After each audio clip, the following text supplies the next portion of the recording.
If you're a dentist, you probably have trouble keeping track of all the changes that go on in marketing on your average year. Well, today we're going to do a 2021 year in review on Marketing Chairside. Stick with us.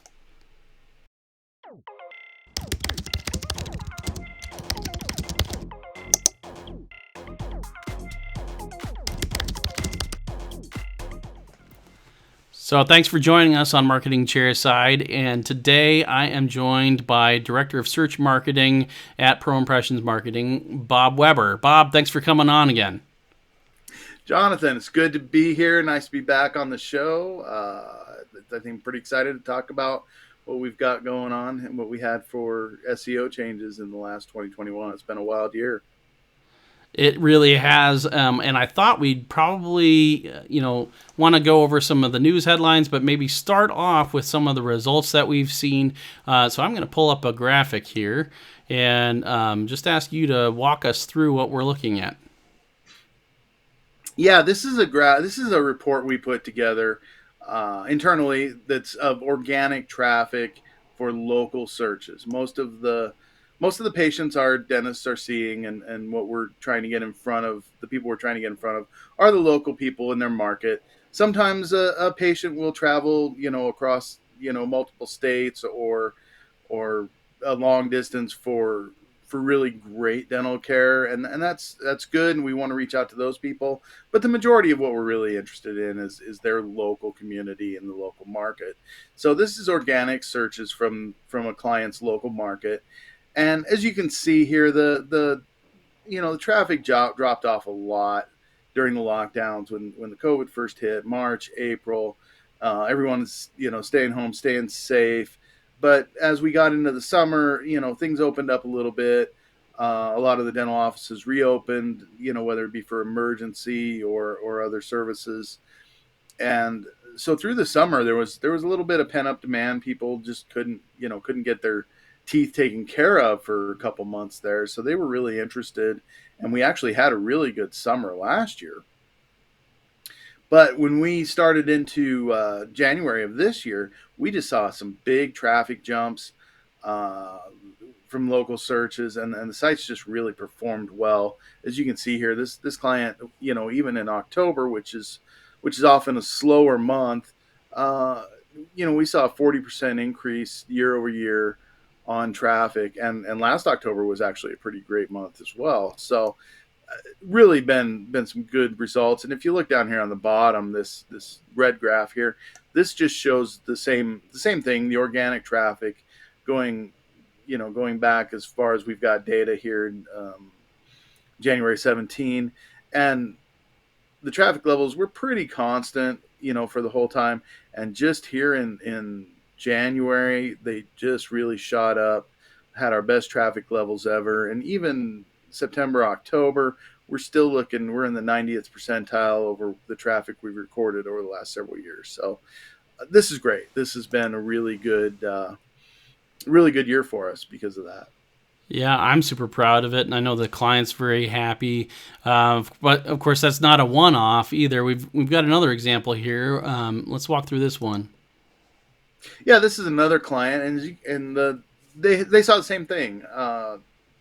Once we they kind of hit the lockdown period there in March, really stayed high, got higher over the summer. Kind of really hit a high point there in August, and then hit another high point in October, which again is kind of could be a slow month. So 74% year over year, great traffic, and in the midst of a time when we're seeing a lot of things with supply chain and economics, and obviously the COVID's still with us. So a lot of stuff going on, but we're still seeing some really good organic traffic. Again, look down here in this historic graph. Traffic levels were pretty much the same. We kind of grew here and there, had some good spikes there in January 2020, but really when we hit 2021, and really March, it just took off. And last month, October was our best month ever. Really great organic traffic results. really excited about that for this client and for many of our clients. Probably the majority. There may have been a few that are a little, kind of stayed even. I don't know if we really had anybody that dropped off, but uh, really for the majority of our clients, we saw some really good activity on local search, which is really what we're after. It is definitely because that's where the patients are. In the SEO year in review, we've got to look at some headlines because that's really what led to this video, is just trying to keep track of all the different things that have happened in the year. Here's one: Google's summer updates rolling out. Forbes caught wind of the update that I guess hit in June, the page experience update. Yeah, the page experience update was really the big one, and like that previous graphic said, summer of updates feels like Google's been doing a lot this year, but the page experience update was really the big one that everyone was concerned about. Google was initially going to roll it out in the spring and in April maybe, and they kept pushing it back, and they started rolling out in June, and it phased in, through August.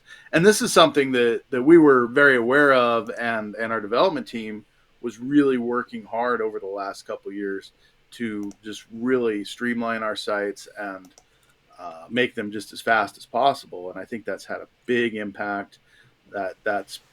I think that's part of why we've had such a successful year, because our development team's done a great job just making the sites very fast, very efficient, really hitting those benchmarks in the core web vitals and in the page speed insights, really getting those numbers where they needed to be. Right. And so Search Engine Land and a lot of others kind of picked up on this. Here's one: Google postpones the page experience update, and then in November there was another update, a core update, and at the bottom of this we've got Danny Sullivan tweeting, and we'll just kind of zoom in on that. We have updates all the time. Can you tell us a little bit more about that, Bob? Yeah, the Google's really kind of changed their strategy a little bit. They used to just kind of or just show up with updates. You just wake up some morning, oh, there's a Google update, and they've become much more visible, much more talking about what's upcoming, and a little more transparent about what they're doing. They're obviously not telling us everything for sure, but they've kind of given us some warning and some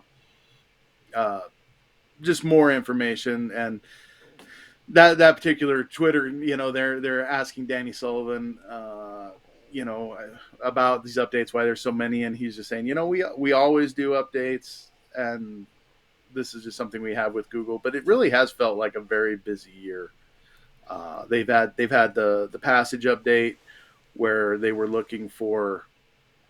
they're indexing content further down in the page, and I think that's been something that's been really good for us as well, because we've really taken the strategy in the last couple years to really focus on making our content the best marketing content, best dental content we can. Try to be have the best dental content for every page that we have on a site. Obviously a lofty goal, and there's a lot of competition. I'm not going to say we're perfect, but we've really focused on that. And as a result, they get down there in Google gets down in this passage index, and they can pull out things that they can actually give us ranking for. So I think that's been good too. Yeah, and I think that all just kind of preps us for when these things hit. There's one person here. Is this all? Is that the end? Well, no. I mean, just today we got this tweet from Google Search Console saying, we're releasing another broad core update. We do this several times a year, and I think that's the key piece here, is that you want to build not just for the latest update, because now at this point you can't keep up. It's impossible. But you want to build a website that's ready to take whatever comes at it. And so without bearing the lead too much, Bob, I want to ask you a tough question. What is the number one SEO recommendation you have for 2022 if a dentist is trying to prepare? Really, I think my number one recommendation, and this would probably be my number one recommendation every year, is to make your site as fast as possible and deliver the best content possible to the visitors. Don't get caught up in a lot of flashy things that are going to slow your site down. Work with a good professionals that are giving you great, paying attention to your site, making it faster and making it more efficient.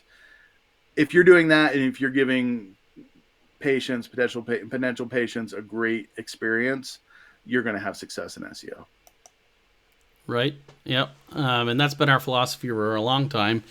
It's one of the reasons why we retain our clients, I think, is just that we're not trying random fly-by-night things. We're trying proven principles and sticking with them and promoting quality. So, Bob, thanks for helping us kind of look back over what's gone on in 2021 and giving us a good start to the new year, sir. Sure thing. It's great to be on the show. Always good to see you. And thank you at home or at the office, I guess, wherever you are. Thanks for joining us on Marketing Chairside. We have a video, I don't know, a couple times a month.